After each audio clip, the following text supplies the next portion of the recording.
Just how they've adapted to their personnel. I think Coach Juricic, since he's been there, has been very creative, one of the best offensive minds in the country. The quarterback is a little more off schedule than Mason was last year. He was a great pocket passer. Everything's in rhythm on time. This guy makes a lot of plays off schedule, can really hurt you with his feet. They've adapted their offense to that. But they're still rolling. They execute at a high level, play at a fast tempo, and as effective as they've ever been. What's kind of the scouting report on Justice Hill compared to other backs you see? Do you think he'll pose a real problem for your defense? No question. I mean, he's as good as anybody in the country, I think. As far as a total back, can catch the ball, finishes runs very, very fast, has just gotten better and better as we've seen him. And, he's going to be as good a back as we'll play all year.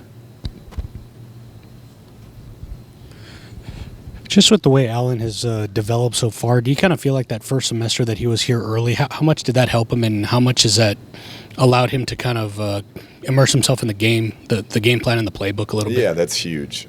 He wouldn't have a chance to play at the level he's played at the last couple of weeks without having that semester to learn the offense, go through some growing pains, get around his teammates, prove to the coaching staff what he can do. If you just come in the summer, you don't get those reps that he was able to get. And so he took advantage of them. He works really hard at his craft, and we just got to keep him developing each week.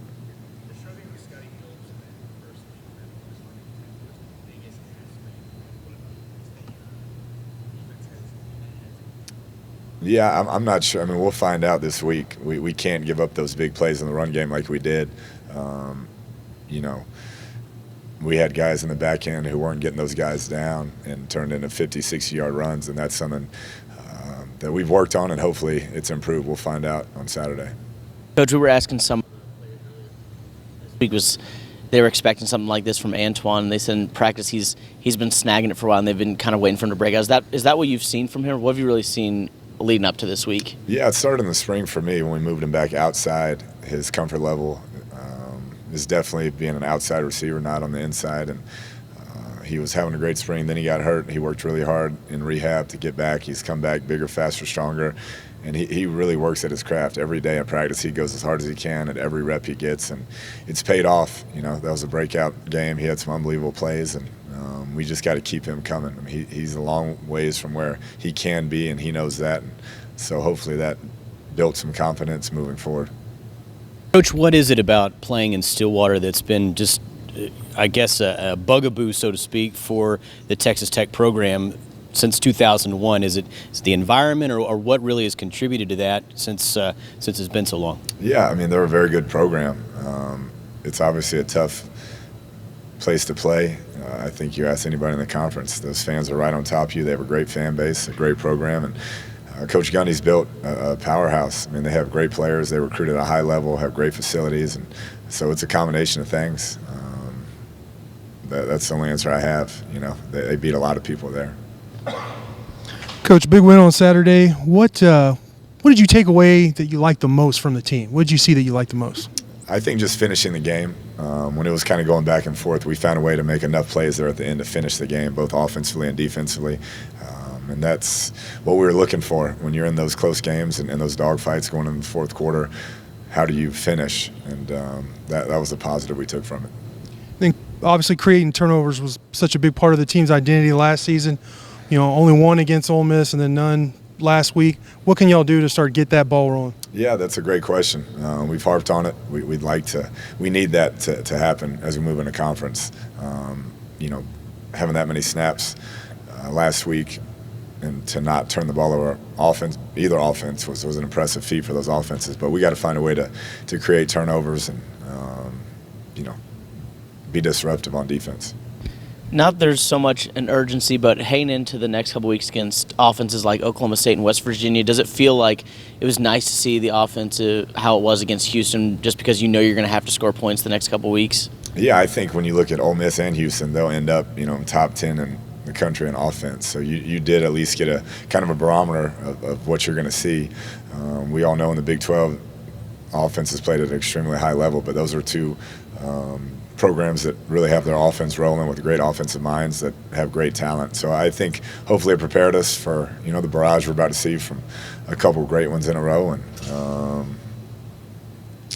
I think that's how you have to look at it. That you went through a little bit of a storm, and hopefully you grew from it, and it pays off moving forward. Coach, having played the position and working with so many quarterbacks, and even in your playing career seeing so many quarterbacks, now you've got Alan Bowman. And after these first 3 games, do you think he's really got the intangibles to really take this thing and run with it? I hope so. I mean, only time will tell. But he's the work ethic, the mental toughness. He doesn't blink if he makes a mistake. I'm traditionally very, very hard on the young quarterbacks.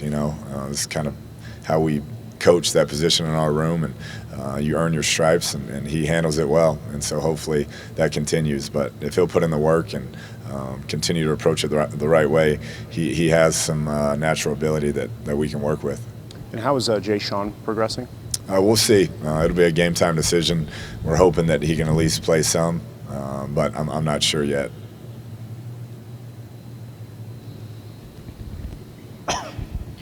What about DeLeon? We'll see. Same deal.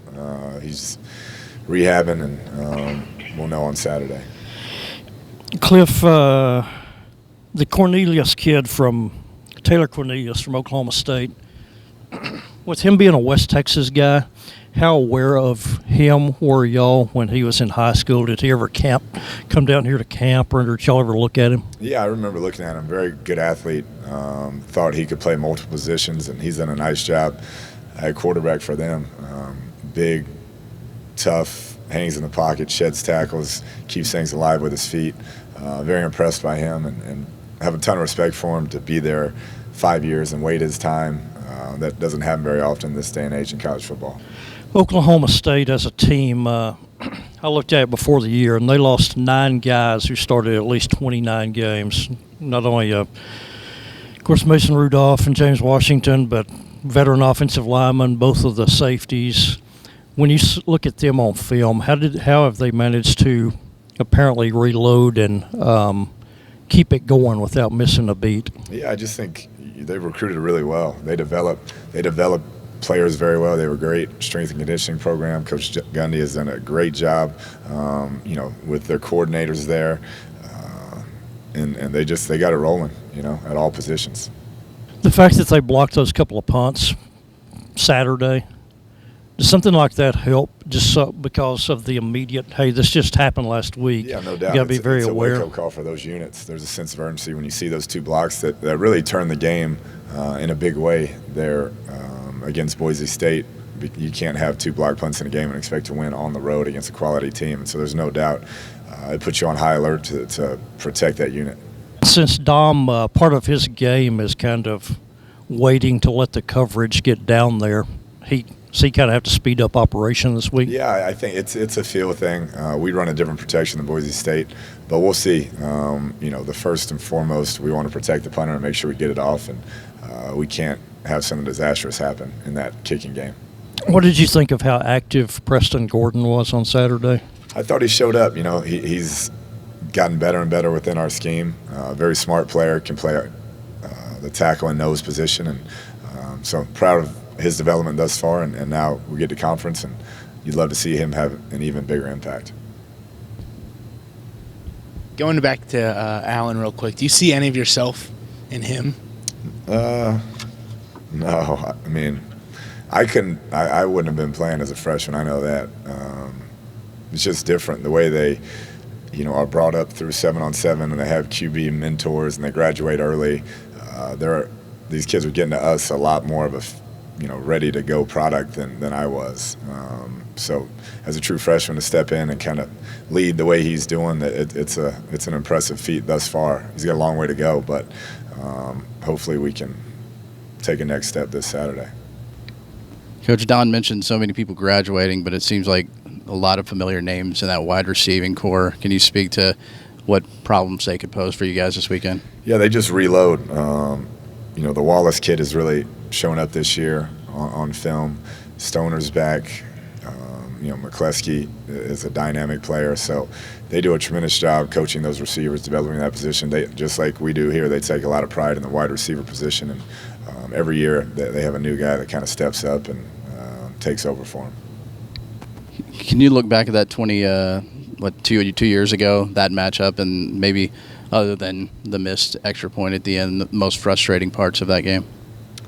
Yeah, I thought had our chances. Last year had our chances, so we feel like we've closed the gap some compared to when we first got here. I mean, they've had it rolling now for a while, and you got to take your hat to Coach Gunny and the job he's done. But we'll find out Saturday where we're at. We know it's going to be a heck of a challenge, night game in Stillwater, and they have a really good team. Any thoughts to going with Bowman over Don this weekend, considering what Don said about what happened this past weekend with Oklahoma State? Yeah, we'll take a look at everything. That's a decision we'll make throughout the week, but I don't have an answer just yet. Coach, talking a little bit about the atmosphere going into Oklahoma State. Boone Pickens Stadiums now has that 100-foot by 50-foot giant video board. Recently, it featured a giant orange picture of Gary Busey. Do you expect that might have any impact on a relatively inexperienced quarterback? And then as a quick follow-up, are you personally afraid of Gary Busey? I'd like to spend one evening with Gary Busey, and that's probably about it, just to pick his brain on some life questions.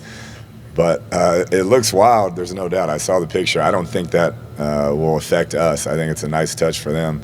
Whoever picked it, kudos for that crazy picture. But the atmosphere is awesome. Fans are right on top of you. I remember as a player, then coaching in Houston, and then obviously here. They do it right, and it'll be a lot of fun for our players to experience that, those guys who haven't been there yet. Cliff, obviously Ole Miss has great receivers, and Houston has a lot of speed in their receiver core and big playmakers at the same time, though. Are you and David Gibbs disappointed with the number of big plays that y'all have given up so far in the past game? Yeah, no doubt. That's something we feel like we haven't made them earn it at times. Just giving up easy stuff, busted coverages, things you can't do, not getting your hands on wide receivers, letting them run free through our secondary, and that's not going to cut it when you get to conference play. And so we've addressed that this week, and we'll try to get that fixed. How do you go about that? I mean, there's you got to try different things, change up coverages, change up looks, change up personnel, whatever it takes to make sure that you don't have guys going 60 or 70 yards, 3 or 4 times a game. Just can't happen. Another follow-up on Antoine Wesley. Have y'all seen that ability to break tackles and elusiveness? Did you think he could have that big play potential capability? Yeah, he's really slippery, and he's faster than you think because he's so long. I think his gait doesn't always appear like he's moving that fast, but he has some good acceleration from starting to stop, and so he's made a few plays that surprised me, but he works really hard at it, and I think he is more athletic than he probably appears. Coach, Deaton and Hines stepped in there, and it seemed like there wasn't a lot of drop-off, at least on Saturday. We talked a lot about in the offseason the depth on the offensive line. Are you really seeing that play out so far this season? Yeah, no question. Those are two guys we felt all along could plug in at any number of positions and us roll right along, and that was great to see. Jacob Hines, a senior, has worked really hard and has never complained and just done his job. And then Dawson, as a young player, can play center, guard, or tackle, and to step in at left tackle and play like he did. The future's very bright for him. And then, I'm sorry if this was already asked, but what's the status of Bruffy and Akamnanu moving forward? Yeah, we'll see. They both, went through some limited drills today, and we'll see if they're ready to go. We're hoping so, but it'll be later in the week. And finally, talking about the receivers, you said back in, I remember, June that you were really hopeful about this receiving core. There was a lot of talent. So are you surprised at the way they're performing, or is this basically what you expected? I thought when given their opportunity that they would make the most of it. I really did. They've been good. They just had really, NFL caliber players in front of them with a lot of experience. And so far when the balls have presented itself, they've done a lot with it, and hopefully that continues. You got the veteran presence inside, and then TJ and Antoine outside with a lot of length and a lot of athleticism, and got a long way to go, but it's a promising start for sure. Yeah, everything's starting to slow down a little bit being here for 3 games. I'm getting more and more familiar with the scheme and everything, and it's getting to be better for me as far as that understanding defense and being able to play fast. Kind of on that note, I guess, what was the light bulb moment for you that kind of made you feel like, okay, I kind of get this defense now? Just because of the timing of everything, coming so late and only having about, I think, 2 weeks maybe to learn everything, learn a whole spring's worth of defense, and learn it in 2 weeks. I understood the importance of it because I felt like this defense would need me to contribute, and I didn't want to be the one person out there to kind of slack off or let anybody down. So I wanted to put that pressure on myself to learn quick. How much extra work would you say you'd have to put in just kind of studying the defense or just kind of doing other things to kind of catch up, like you said? Yeah, I just have to. I spent a lot of time with Coach Dewhurst and Coach Gibbs and Coach Jennings, just hammering through everything. Hardest, I guess, barrier was just learning the language that this defense used compared to where I've been. So that was probably the toughest hurdle to climb, and then learning new techniques here and there. But other than that, just knowing schemes and everything was something that I kind of had a background in. So. Last question, I guess, for you, what did you learn from playing against Ole Miss and Houston, and then what do you feel the team has learned from playing those two teams as a defense? Well, Ole Miss, it's a very good team and kind of hit us in the face as far as defense. And I think the main thing we had to learn is once we can eliminate, big plays, I think our defense will run a lot more smoothly and help our offense, because this last game our offense definitely picked us up after we started slow and gave us some big plays. Texas Tech, obviously, but not the Big 12. What do you remember about your previous trips to Stillwater? Yeah, Stillwater is a hectic place. I played there last time, and it was daytime. I heard night games are even a little bit more crazy. Fans right on top of you. You don't have much room on the sideline or anything like that. So yeah, I'm familiar with the territory we're about to go into, and I know those fans are going to be, right on top of us. But we just have to stay focused and understand that just take it one play at a time and focus on your job. How much of an influence has Jay Sean Johnson had on this secondary unit? He's definitely had a big influence. He's been a vocal leader because he hasn't been able to play out there. But he definitely is the vocal leader. You can tell a lot of guys respect him and what he has to say. And he was like a extra coach out there these first 3 games, telling us what he sees and what we need to do better and what we're not, or what we're doing good at and everything like that. But he was definitely an extra voice on there that we really needed. So. Hey, John, I know you've only been here about a month. What's one thing David Gibbs has taught you in that time frame? Oh, man, one thing.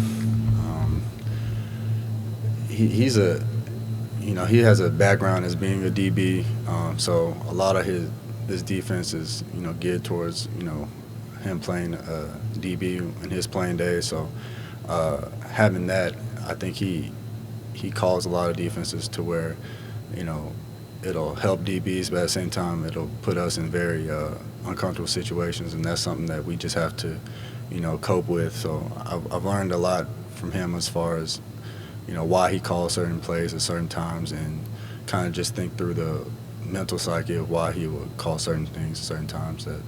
That's my biggest takeaway from it. John, you touched on a moment ago the number of big plays that y'all have given up against Ole Miss and U of H.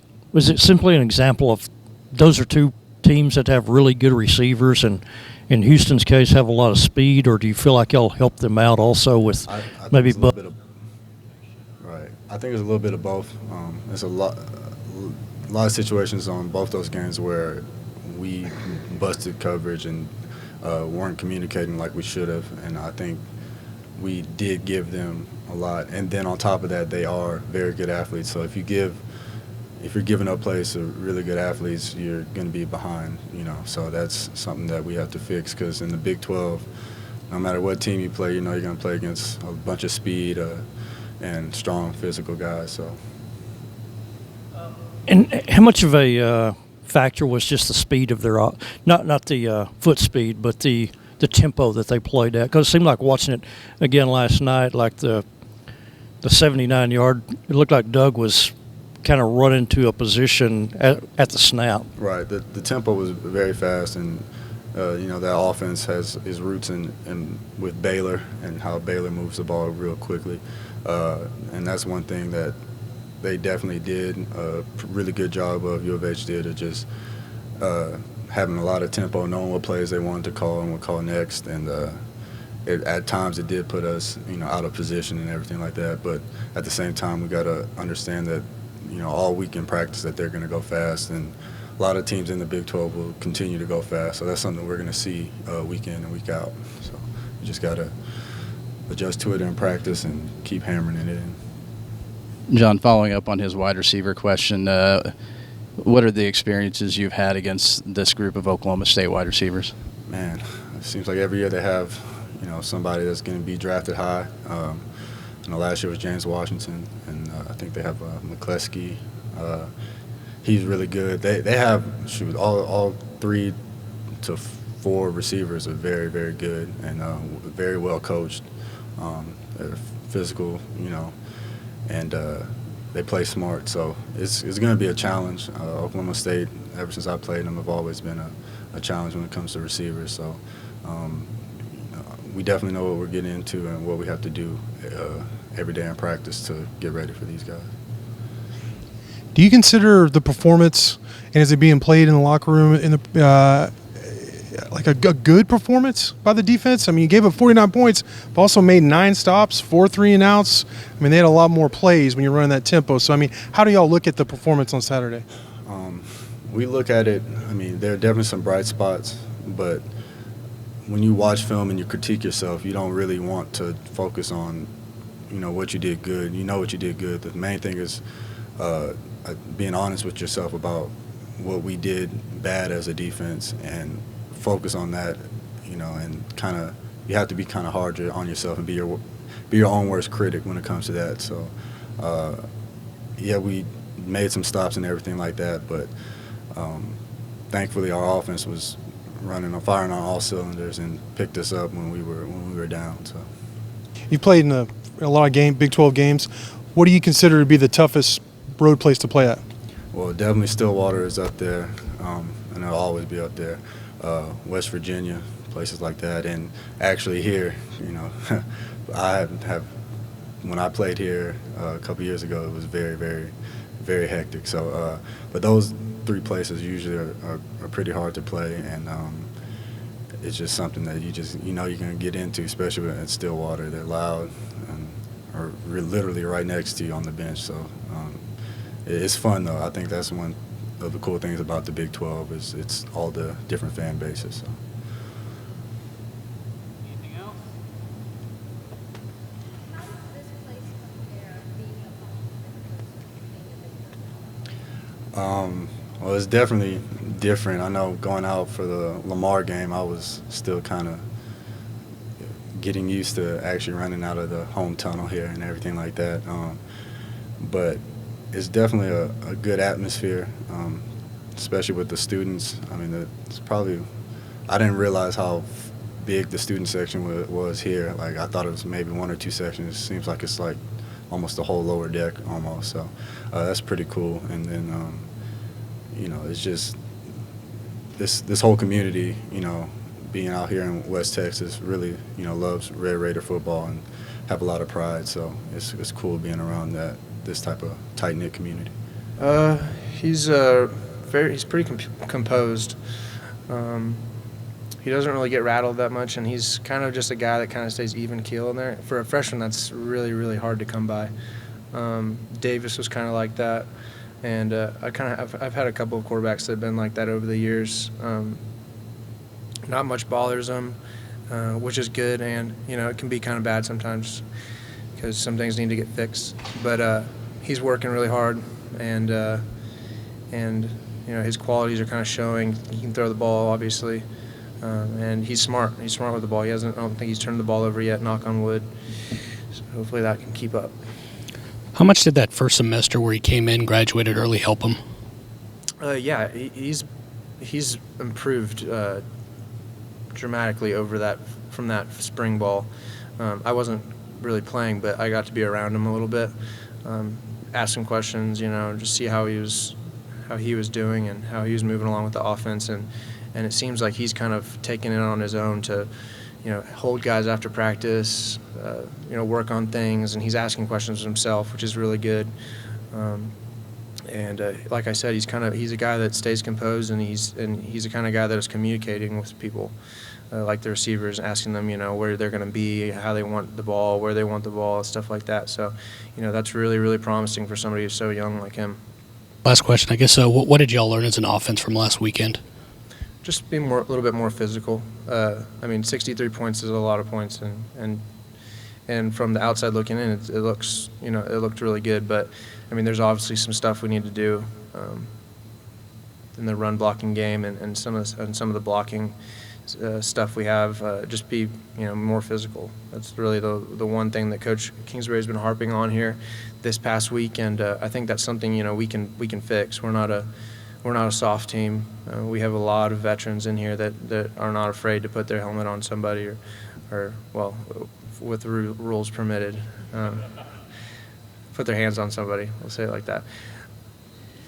Being around Antoine in practice and everything, did you see this type of week coming from him soon, or what have you really seen from him? Yeah, he's the kind of guy that hasn't really changed much. So, but performance-wise, yeah, you could kind of see it through the week, and even after the first week, the Ole Miss game, you can see kind of where he was headed. In the spring, he did really well. I think he was playing a little bit of inside during the spring, just because some of the guys were down.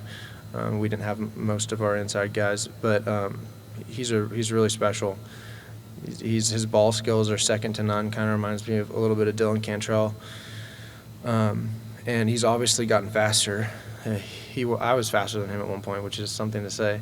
But yeah, you could kind of see a little bit through the first few weeks, but last week was incredible. This last weekend was incredible. So hats off to him for doing that.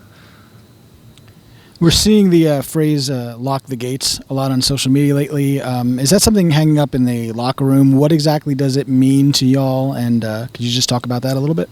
Yeah, it's just kind of something just about protecting the Jones.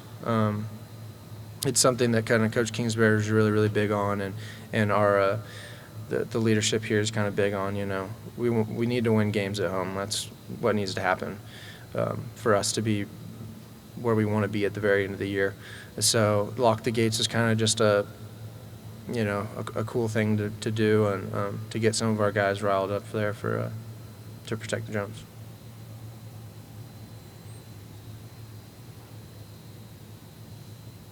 Anything else?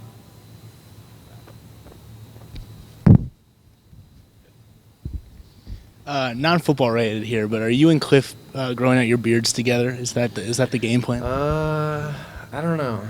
I don't really have much of a beard. It's pretty patchy, so maybe I'll shave it or something. I don't know. We'll see. I'll go through this next week, and if we win, then I'll keep it or something. I don't know. It doesn't really grow much more than this, though. So, but his may. I've never seen him have such a big beard, I guess is the words. As much of a beard as he has right now.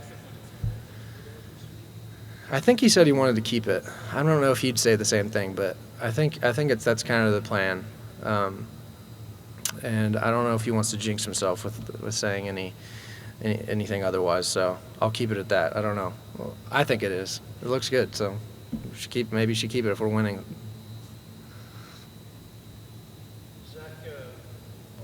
Dion is doing that has enabled him to get off to this fast start as well. I don't think he's really doing much more than he's always done. Like me, he's kind of had a couple of injuries that have kind of kept him away from the field, and even for as long as I can remember, he's always been making plays like that in practice and in the games when he's gotten opportunities. And now he's just kind of in a position where the ball's getting thrown to him a lot, and he's getting open, which is a testament to him because, the defenses that we're playing aren't bad, but they've got some people out there that can cover, and it helps that he's playing the Y position, which is a position that we like throwing the ball to a lot, and without giving too much away, he's open. That's just it. He's been open, and and he's really good about finding spaces, and I think that kind of just goes along with how long he's been here. He knows the offense really well. He's seen defenses. He's really good about talking to people and the quarterback and knowing where to be and stuff. And me and him have a lot of conversations about where we should be, how we want to line up, which guy to run off where and stuff. And so, and that's just kind of, he's always been really good about that. So maybe that's why. How's the rotation working at your position? I guess with you and Keyshawn and. So me and Keyshawn and then Jadian and Seth are all just kind of rotating as much as we possibly can, as the game permits. Some of the third down stuff, me and Jadian will go out, but I mean Keyshawn will be out there as much as possible. He's an explosive athlete, as you guys can see and have seen, and I'm sure they'll be finding ways to get him the ball more and more often throughout the season. And same thing with Seth. Seth is a really, really good player. And both those guys are going to be make huge impacts on the team by the end of the year.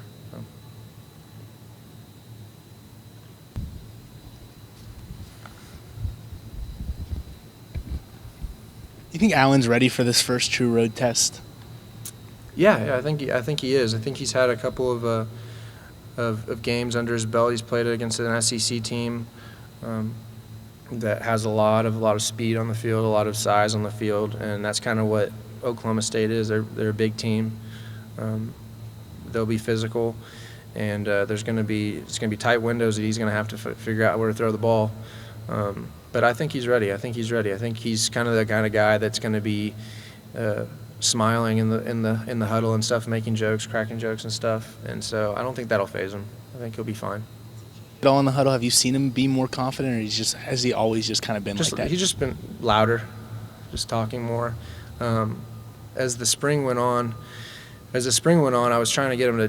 When he first got here, you could tell he was kind of trying to feel things out, but he still had he was still outgoing like that, but he's just been more loud. If something's wrong, he's going to fix it in practice, and that's kind of what we need from the quarterback position. Our offense goes as the quarterback goes. And also our running game, but it's always been the offense goes as our quarterback goes. So, and he knows that. So, as long as he keeps talking and keeps that up, I think he'll be fine for this next game. You mentioned you think Bowman's going to be cracking jokes in the huddle. Does he crack a lot of jokes in the huddle during the game? I said cracking jokes. Maybe not. Maybe he won't be cracking a joke, but he's the kind of guy that's going to be smiling. Fist bumping. Let's go. Let's see what we can do right here. Let's put a drive together. Stuff like that. Small things, but they matter in the long scheme or larger scheme of things.